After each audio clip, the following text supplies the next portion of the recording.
Hey guys, what is going on? Dylan here. What I got for you today is just a quick little reaction video. Bungie released a video documentary earlier today. I'm a little bit late getting to it just because I had some things going on. By the time you're seeing this video, it's going to be Friday. And they have a part 2 coming out later today, which would be Friday. And I'm going to react to that as well. So you'll probably get the second video on Friday or today.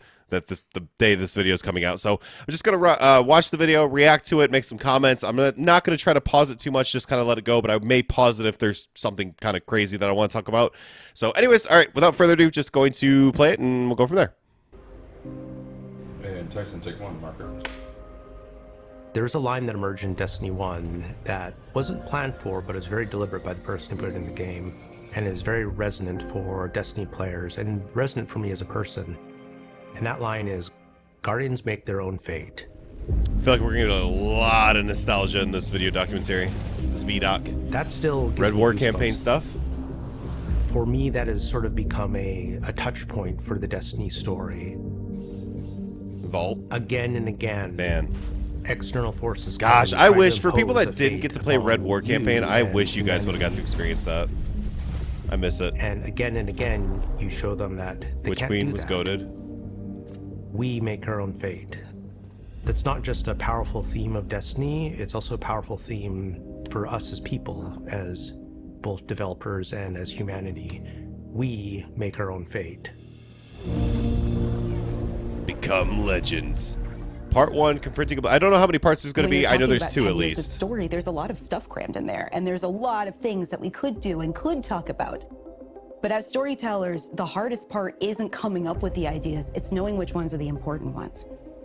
We want to tell a story that makes you, the player, feel like all of that time that you invested, we saw you, and we want to give you the experience that you've been waiting for. We looked at everything we had, we laid it all out, like whiteboards and like everything. We were So storyboarding. They did storyboarding, which is very typical. Yeah, there's a lot of answers. I mean, obviously, we're going to be pushing beyond the bounds of the Light and Dark saga. So there's a lot of stuff a lot of answers that I feel like haven't been answered, or a lot of questions I have still that haven't been answered. Like Trials, there was this whole subplot with the Trials of the Nine that we haven't gotten any information on. I'm assuming that'll come back later at some point. And then, I mean, just obviously everything with the Light and Dark saga. But, yeah, I'm looking at this whiteboard. You got Vex. It's like there's like nothing written on any of these notes. trying to look for a theme that felt resonant, not just for this story, but for Destiny as a whole. And the theme that we kept coming back to was purpose and fate. And that's what this story is about, not just for ourselves as the player, but also for our characters. I used to think I'd give anything to bring you back. I cried quite a few times doing those scripts because I treated it with the love of a fan. At the end of this video, I'm going to give some of my predictions for the final shape. I'm going to, and I'll probably do another prediction at part 2, because I have some very strong things, like feelings as far as what I think is going to happen in the final shape. But I know Lightfall wasn't great. I mean, we can all agree on that. But the main thing with Lightfall is it never was supposed to be its own expansion, from my understanding. The Lightfall campaign was supposed to be a part of the final Scheebs campaign, and I don't know if there was like struggling with. I don't know why Lightfall was released as its own expansion. It probably should have never been. It wasn't a cohesive enough story for it to be released as its own expansion or its own storyline. I think everybody can probably agree with that. So the fact that the final shape was supposed to be its own expansion, this was supposed to be the storyline that we get, right? This was planned to be a big campaign story. It gives me hope, because when they plan stuff out and it's thorough, you got stuff like the Witch Queen, you got stuff like Forsaken. This is going to be on the level with those campaigns. I really, really, truly feel like it. That's why I'm so excited for this expansion, because unlike Lightfall, something that was never intended to be an expansion, this one full on, balls to the wall. This is the conclusion to the Light and Dark saga, and I think people really don't understand or haven't grasped yet truly the potential that we have here for just a great conclusion, and I'm hoping I'm right in that. Every time I opened a script, I was like, what would I want to see? What would I want to hear? You get to see their emotional journey, the struggle of how do we defeat the witness.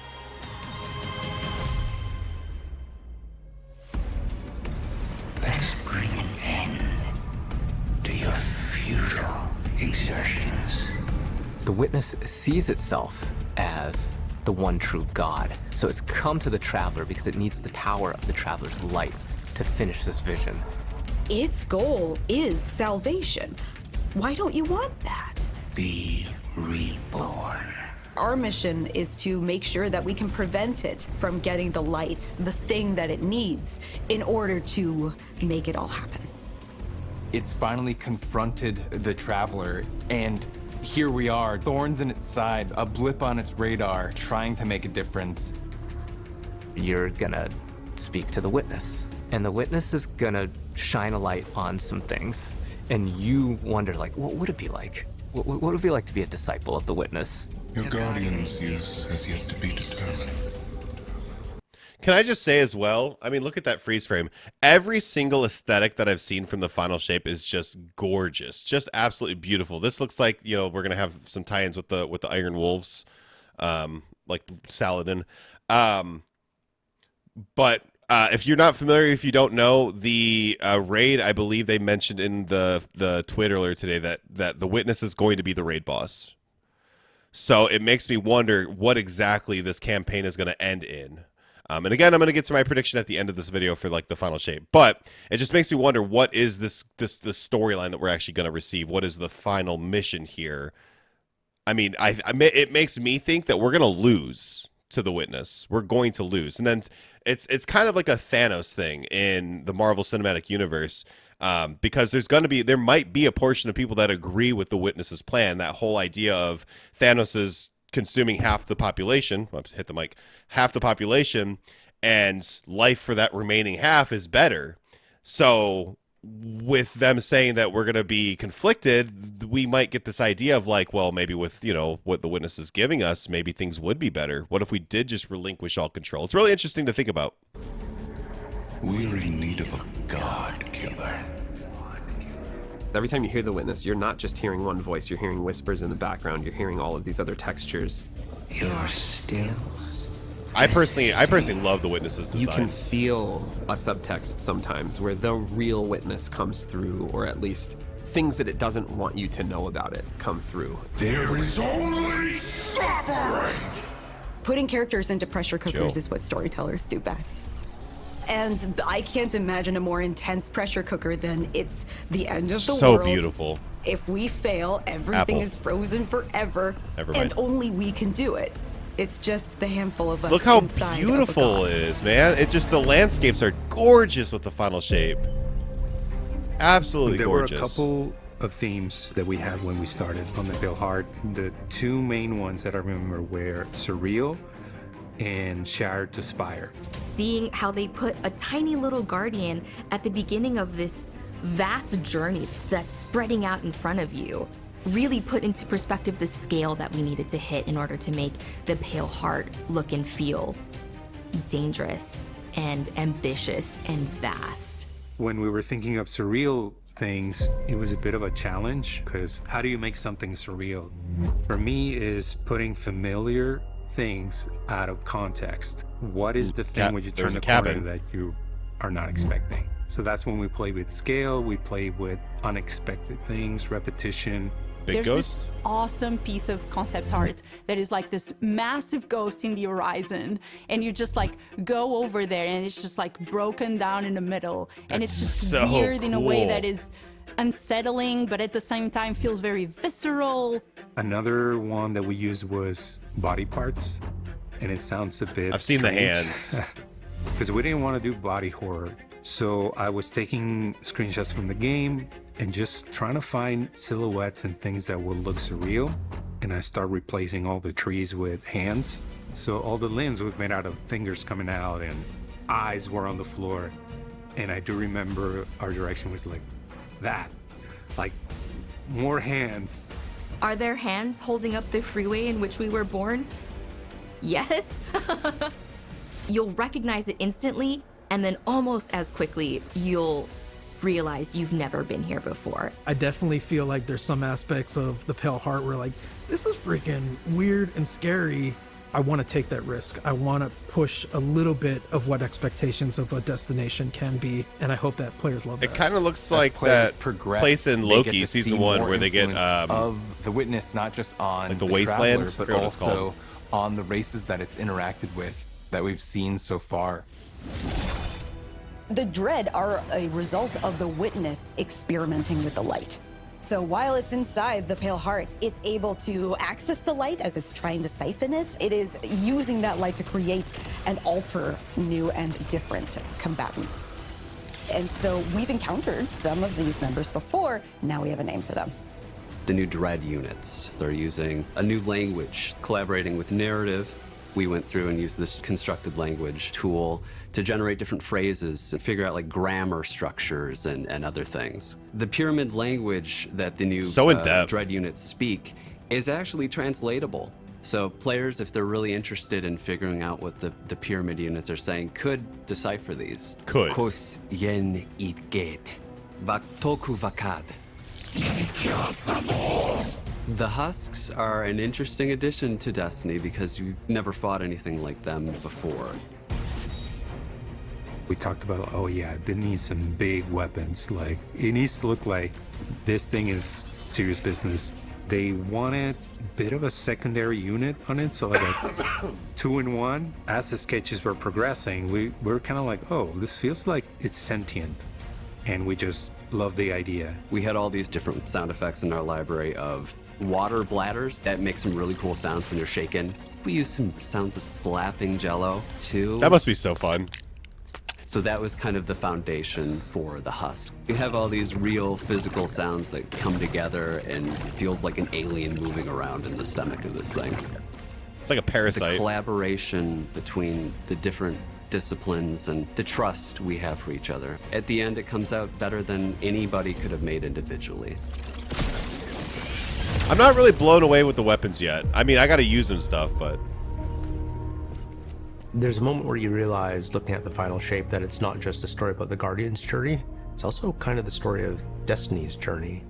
It starts in a place of uncertainty and challenge, and then it changes and evolves, and it proceeds forward into the unknown. And as you get closer to the final shape, those two experiences converge. We know where we're going, we know where we're aiming for. I feel very confident about the love and the work and the thoughtfulness that everyone working on this release put into it. And I think it's inevitable that when people start going in and experiencing all these different things that make up this expansion, I think they're gonna see it. I won't lose another soldier in this war.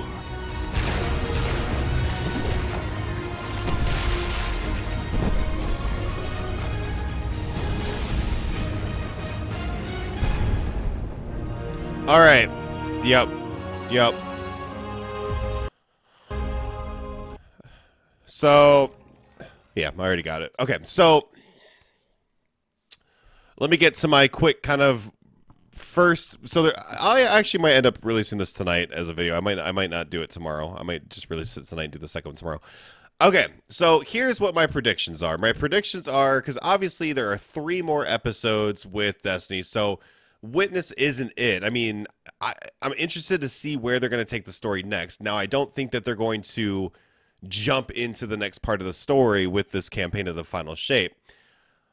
I think that we're going to get some deaths. I think we're going to get some major deaths. I think Zavala is probably a lot of people's initial pick that is probably going to be dying in this campaign. Obviously with Lance Reddick's passing, rest in peace. Obviously Lance Reddick is a legend.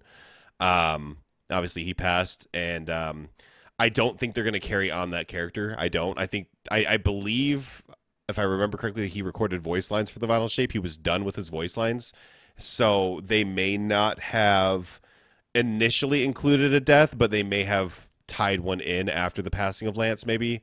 I don't know. It'll be interesting to see if Cade comes back. Now, with what we know about Crow, if you did the final mission Closer to the Heart and you got the ship, I would urge you to read the lore that's on that ship. Apparently, Crow is unintentionally responsible for Cade's resurrection. So my initial thought was that it was just like a temporary thing inside of the Traveler, but it kind of makes it seem like he's back. I think Osiris is probably going to pass. So if my understanding is correct, Saint and Osiris, they're staying back to watch the tower.